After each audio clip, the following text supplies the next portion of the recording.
បាទគ្រប់ជំរាបសួរបងប្អូនទាំងអស់គ្នាបាទថ្ងៃនេះគឺជាថ្ងៃទី24ខែធ្នូឆ្នាំ2025បាទចៅសៀមវានៅតែបំពេញបទឈប់បាញ់មិនឈប់មិនឈរមិនខ្លាចច្បាប់បរទេសក៏មានអីសំបីតែមិនតិចមកអញ្ចឹងថ្ងៃនេះគឺវាបានផ្លងក្របចូលទៅក្នុងស្រុកអូជ្រៅបាទនេះបាទដោយបានព័ត៌មានពីប្រភព Facebook ដែលគាត់ផុស5នាទីមុននឹងទេបាទអញ្ចឹងបងប្អូនទាំងគ្នាជួយ share ដើម្បីឲ្យអន្តរជាតិគាត់បានឃើញការគាត់គួរចាត់វិធានការបែបណាចំពោះរឿងសង្គ្រាមឈានពានចង់បានទឹកដីរបស់កម្ពុជាមួយនេះបាទសម្រាប់ក្រសួងការពារជាតិកម្ពុជាគឺគាត់ក៏ទោសដាច់ខាងការចំពោះឯឈានពានមកលើដែនការអាជីវទឹកដីរបស់កម្ពុជាប្រចាំការជួបមុខមកចោះអាសេះខ្ញុំបានថ្ងៃនេះគឺចេញវីដេអូសុំ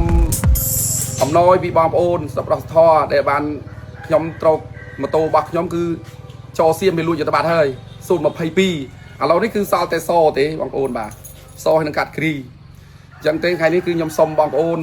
តាមរយៈវីដេអូនេះសុំបងប្អូនជួយខ្ញុំផងឥឡូវខ្ញុំអត់មានម៉ូតូជិះសម្រាប់ការក្នុងអង្គភាពទេអញ្ចឹងខ្ញុំបាទគឺនៅជួបមុខនៅចោះអានសេះបាទអញ្ចឹងសុំបងប្អូនអ្នកបន្តិចបន្តួចអ្នក$1ក៏បាន$2ក៏បានដើម្បីឲ្យខ្ញុំបានទិញ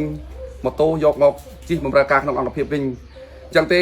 ខ្ញុំអត់មានពាក្យពេចន៍អីវិញនិយាយច្រើនទេគឺសូមអរគុណបងប្អូនខ្មែរនៅក្រៅស្រុកនិងក្នុងស្រុកទាំងអស់សូមឲ្យជួបប្រទេសតែពុទ្ធពរទាំង4ប្រការគឺអាយុវណ្ណៈសុខៈពលៈកំបីគ្លៀងគ្លាតបាទសូមអរគុណខ្មែរជួយខ្មែរបាទសូមអរគុណអូនអើយនេះភៀសខ្លួននឹងតោតនាទេនេះរត់តែពីម៉ោង2រហូតដល់ម៉ោងប៉ុណ្ណេះស្ទះនៅលើតែបានចេញពីភ្នំទេនេះហើយណែនសតនេះភៀសខ្លួនទៅទេអូស្លាប់វានេះបងសូមមកចូលគិតទៅបងលើមានបញ្ហានៅសោះអូនេះអត់មនុស្សបើកនេះធំមានតែបងតែខាងនេះដាក់ខាងនេះបាញ់ក្រោយទៅចាំមិនថនបជាបន្តលើបងឡានទឹកចេញហើយបងអូអានេះធំអានេះយកឡានទឹកចូលមកបងតាណែចូលបានបាញ់ល្មមហ្នឹងហើយបងនេះធំអានេះធំពេលយើងក្រោយជាងគេបាទសម្ដីយើងទោះល្អយ៉ាងណាក៏បានត្រឹមត្រូវទ្រឹស្ដីដែរយើងនិយាយណែនាំគេតិចតួចគេថាយើងអាចចេះដឹងអាបានតែទ្រឹស្ដីពេលយើងអត់និយាយអីសោះគេថាអាគ្មានកំណត់អញ្ចឹងបានជាវាក្រ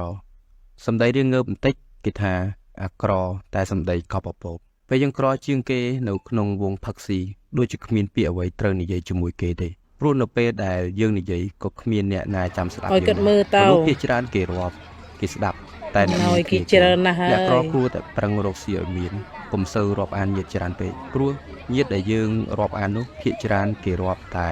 អ្នកមានគ្នាគេ